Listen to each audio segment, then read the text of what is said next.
Welcome to the Deep Dive, where we cut through the noise to get you the essential insights you need to be truly well informed. Today, we're plunging headfirst into a monumental shift that's redefining the global automotive industry. We're kind of used to major changes in the car world taking 15, maybe 20 years, right? But right now, challenges are accelerating at an unprecedented pace. You've got new regulations, fierce global trade, and honestly, unexpected new players shaking things up. So let's try and unpack this a bit. For today's deep dive, we're really zeroing in on a critical challenge facing established car makers, particularly here in Europe, but also beyond. And that's the astonishing rise, the dominance really, of China in the electric vehicle market. And just to be clear, when we talk EVs, we're mostly focusing on battery electric vehicles, BEVs, those pure electric cars.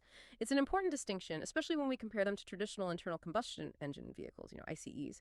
Our mission today, understand how China actually did this, what their true competitive edge is, and crucially, what it all means for Europe. I mean, can Europe, with all its automotive history, actually produce cars that are truly superior to what China's offering now? That's the big question, isn't it? It's going to shape mobility for all of us. It really is. And what's particularly fascinating here is the richness of the sources we've got. We pulled together quite a stack of excellent material. There's a detailed report from Jado Dynamics. They meticulously track the price gap closing and China's competition heating up. We also have insights from Inside EVs and Report Linker looking into that intense EV pricing war, plus some interesting discussions from places like Reddit, and even a really revealing interview with Rivian CEO R.J. Scaringe. So these different perspectives give us this, multifaceted view, not just what's happening, but the why behind it and the so what for the industry. Right. And the scale of China's transformation, it's just staggering. I mean, in just the last 3 years, it's propelled its car industry right to the top of the global rankings, both domestically and overseas. This isn't just more volume, is it? It feels like a fundamental, almost seismic shift. When you look at China's rapid rise, what's the first thing that really jumps out? Yeah, zooming out a bit, the most striking thing, undeniably, is the pricing. It just hits you when you look at the JATO data. Their sources show this incredibly disruptive trend. The average retail price of a BEV in China is now, get this, 1% lower than an equivalent ICE vehicle. Lower. Yes, lower. They basically hit price parity, more or less, way back in 2021. Now contrast that with the Eurozone. Here, a BEV, even in 2024, was still a significant 22% more expensive than an ICE. Okay, that's down from before, but still. Exactly. It's down from a huge 53% difference back in 2018. But the key point is, China hasn't just matched prices, they flipped the script. Electric is now the affordable baseline there, not some premium choice. Yeah. And that completely reshapes how consumers think and, the barriers to getting into the market. That price difference is just astounding. It makes you wonder, how is that even possible? I mean, just picture this. You could literally buy an electric car in China for $24,900. That's roughly €3,250, or like $3,450. When we hear numbers like that, it completely changes our whole perception of what an EV should cost, right? Yeah. It absolutely does. And it's not just the super basic models either. Take something like the Xiaomi SU7 sedan, a pretty sleek car. It has 299 horsepower, 700 kilometers of range. Impressive specs. Right. And it's priced around £28,600. Now, for that kind of money in Europe, what do you get? Typically a much smaller city car, maybe a compact BSUV, often with only about 113 horsepower. Yeah, very different proposition. Completely different. And it's not just random pricing. Our sources point to what you might call China's magic sauce. 3 key factors driving this cost efficiency. Okay, the magic sauce. I like that. So what are these factors? How do they manage these incredible prices way beyond what we see in, say, Europe or the U.S.? Well, first, it's just massive economies of scale. Huge domestic market, immense production capacity. They build more, faster. Simple as that, almost. Second, China has near monopoly control over the whole battery parts production process. That's critical because the battery is the most expensive part of an EV. Right, the supply chain. Exactly. And third, you can't ignore the active, very strategic role of China's central government. Lots of incentives, policy support. It all adds up. These things fueled this intense domestic price war. They call it Neihuan. We saw average profit margins for EV makers dip as low as 3.9% in Q1 2025. Only 3.9%. That's brutal. It is. And that kind of brutal competition forces companies to prioritize extreme cost efficiency and constant innovation, really just to survive. The implications are just huge. For us, the consumers, it means the exact same vehicles, sometimes made in the same Chinese factory, cost a tiny fraction there compared to here in Europe. You mentioned the smart #1 pure trim. produced in China, sells for what, 33,815 in France? That's right. But the same car, same trim level essentially, is only 20,200 in China. Oh, Well, it's a massive difference for the same product off the same line. Okay, so the cost advantage is undeniable, crystal clear. But is China winning only on price? Or are they genuinely pushing things in other areas that maybe Europe should be more worried about? Because I've heard some pretty strong claims. that is exactly the crucial point. It's not just cost anymore. Like Rivian CEO RJ Scaringe said in that interview, and it's quite direct, what's alarming is that the technology is much better. Much better. Yeah, and he's not alone. Ford's CEO Jim Farley echoed that. He called China's in-vehicle tech far superior and admitted it was the most humbling thing I've ever seen. So this completely shifts the narrative. It's not just about cheap cars anymore. Much better.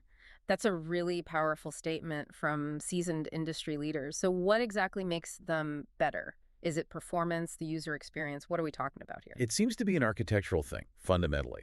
Chinese car makers are often treating the car more like a highly integrated piece of consumer electronics, less like traditional machinery. Okay. You see it in these powerful, often dazzling infotainment systems. They pack in unique features, karaoke, really advanced voice assistants, things like that. Their underlying software architecture is apparently much closer to a smartphone than a traditional car, which means frequent, significant over-the-air software updates. Your car can literally get better, smarter, while it's parked. Plus, they can develop and launch new models incredibly fast, months, not years, and offer super high charging rates. And interestingly, many observers, even Western ones, say they're built just as solidly as premium German luxury cars. That consumer electronics parallel feels really important, like the Xiaomi SU7 example we talked about. The way it integrates into a user's whole smart device ecosystem. That's quite something. Being able to, turn on your car's AC from a smart speaker at home or check your home security cameras from the car screen. Exactly. That shows a really deep understanding of what modern consumers expect from tech, how to embed the vehicle into daily life. Right. It's a level of integration that many Western car makers are, frankly, still chasing. They often struggle to match that speed and breadth of digital experience. And this whole journey, it reflects a fascinating shift within China itself, too. Remember, for decades, the preference there was strongly for foreign cars. Western brands dominated through joint ventures. Right, JVs were key. But now, domestic brands are just rapidly taking over. Look at the numbers. In 2019, Chinese brands had, 36.8% of domestic sales? Fast forward to 2024, and that figure surged to 59.1%. Wow, nearly 60%. Yeah, it's truly like that old saying, the student surpasses the teacher. They learned, they adapted, and now they've innovated their way to leading their own huge market. So, okay, they've conquered their home turf, which is now getting pretty crowded, pretty competitive, as you said. What does that mean for the rest of us, for markets outside China? Are they just going to stay focused there, or are they looking outward? Oh, they are absolutely looking globally, no question. With that super competitive domestic market, Chinese brands are expanding aggressively. They're particularly focusing on emerging markets first, places where price sensitivity is higher, maybe regulations are a bit more relaxed than here or in the U.S. This export push is a massive part of their strategy now. And we're seeing results. Definitely. Look at Southeast Asia, the ASEAN region. Japanese brands used to dominate, right? Their share dropped from 75% to 61% between 2019 and 2024. In that same period, Chinese brands shot up from just 1.9% to 7.2%. Still smallish, but the trajectory is clear. And elsewhere.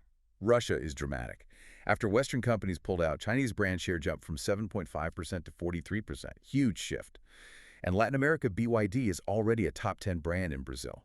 They account for something like 73% of the entire BEV segment there. 73%. Yeah. So it's not just competing, they're rapidly redrawing the map in these key global regions. Okay, but then we get to Europe and the US. And you might be sitting there wondering, well, why don't I see these super cheap, super advanced Chinese EVs everywhere yet? We know the US has those massive tariffs over 100%, effectively a ban on Chinese-made cars. And the EU just imposed tariffs too, up to around 45%, citing concerns about subsidies and low prices. So does this Western firewall, these tariffs, just keep them out? Is that the end of the story for us? Well, not necessarily. It definitely complicates things for them. But it raises that key question. Will tariffs work forever? What we're seeing is Chinese firms like BYD, Chersik, and others, they're being strategic. They're responding by setting up factories inside Europe and in Mexico too, largely to get around these tariffs. Ah, localization. Exactly. But building locally means a lot of their initial cost advantages, well, they evaporate. or at least shrink significantly. So this forces them to compete more directly on the technology, on the product quality itself in these Western markets. Just like Rivian CEO pointed out, it shifts the battleground from purely price, which they were winning handily, to product innovation and brand building. That's a different, arguably harder challenge for them here. So let's circle right back to our core question for this deep dive. Can Europe actually produce superior cars in this new reality? We see the price gap between BEVs and ICEs narrowing here, yes, but that stark difference in average EV prices compared to China is still 111% higher on average. That's a huge hurdle. European manufacturers seem to be grappling with this rising competition, the urgent need to speed up their own EV production, and also that really complex challenge of balancing innovation with their legacy businesses, their existing factories and workforce. Absolutely. And don't forget China's continued grip on that critical battery supply chain, plus their sheer ability to handle massive production volumes. That gives them a structural advantage that's just incredibly difficult for Europe to overcome quickly. Stepping back, looking at the bigger picture here, China's EV sector, it's this fascinating paradox, isn't it? You've got a clear market leader, but one that's facing pretty significant regulatory headwinds abroad and serious overcapacity issues at home. Yet at the same time, it seems incredibly well poised to dominate this rapidly growing global industry, both through that relentless cost efficiency and through genuine technological innovation. Which brings us back to Europe. It really begs that crucial question.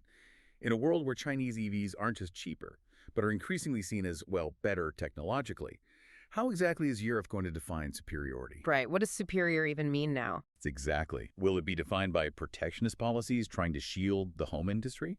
Or will Europe have to embrace really aggressive innovation, localization strategies, maybe even some surprising collaborations that fundamentally reshape what we even think of as a European car? It really feels like a race against time. And the goalposts for what makes a car excellent are just constantly shifting under everyone's feet. The outcome, still very much uncertain. So, what stands out to you about this deep dive? Thinking about China's electric charge and Europe's crossroads, can Europe genuinely produce superior cars in this new landscape? Or is the game just changing too fast? We'd absolutely love to hear your thoughts down in the comments. Let us know what you think. And hey, if you enjoyed this deep dive and found it useful, please do consider hitting that like button and maybe subscribe to the channel for more insights into the stories that are shaping our world. Thanks for joining us.